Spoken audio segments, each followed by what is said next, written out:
Hitting the sweet spot is one of the few cliches with which I can really empathize.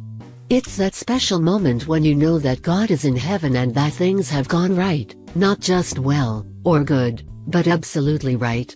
The expression comes from tennis and describes the moment when the racket hits the ball in just the perfect place and the player places the shot exactly where he wants it to be.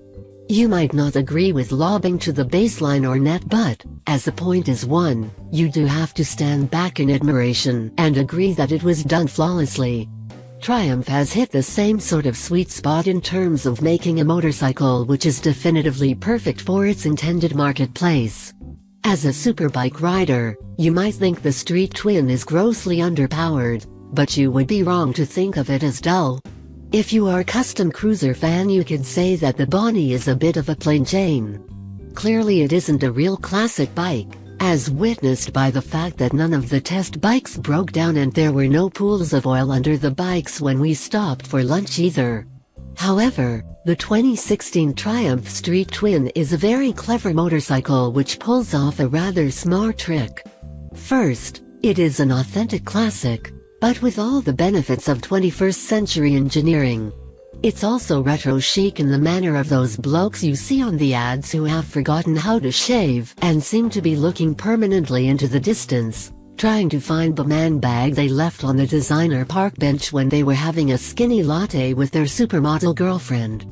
It will also be the bike which launches a zillion custom bikes in the next 12 months because it is crying out to be modified. So, what is the Street Twin and why is it so important to Triumph? First, it is vastly Triumph's biggest ever engineering project and has cost an immense amount of money. The bikes have also consumed a colossal amount of engineering time and effort, and this is very demanding for a company of Triumph's size. The Bonneville range has been 4 years in gestation and has taken the full-time efforts of 50 engineers in the design team alone.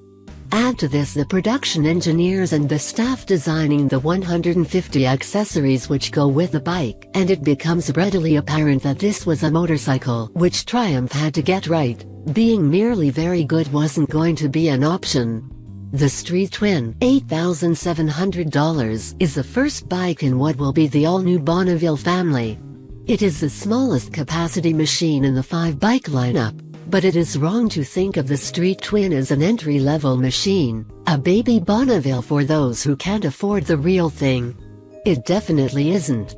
One of the problems with the project is that the old T100 has been such an immense success for Triumph, selling more than 141,000 units.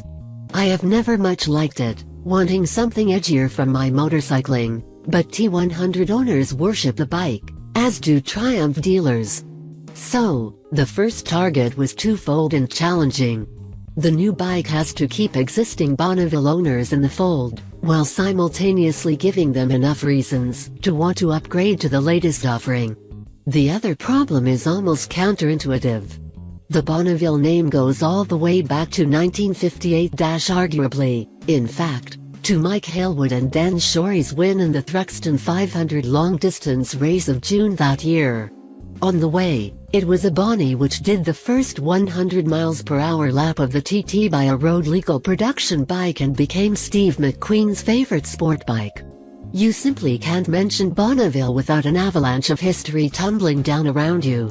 All this meant that there was a lot of pressure on the design team to make a motorcycle which was honest, not just a plastic imitation of the great-grandchild of the original Bonnie, like some fake, faded t-shirt with artificial sweat stains, but a real, authentic, genuine item.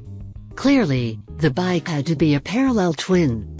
You could hardly have a 4-cylinder Bonnie, otherwise classic wrinklies like me would have marched over to Hinckley and burnt the factory down.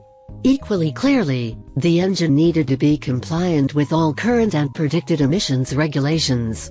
Triumph's solution to all these demands really is a lovely thing. First, the new motor looks drop-dead gorgeous. It's not a 1958 Bonnie, but any proud grandparent would look at the widely splayed exhaust ports, with their fine clamps, and the motor's handsome angular lines and beam with pride.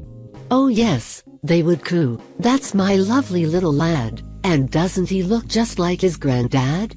Which, of course, is completely and wholly true, because he does.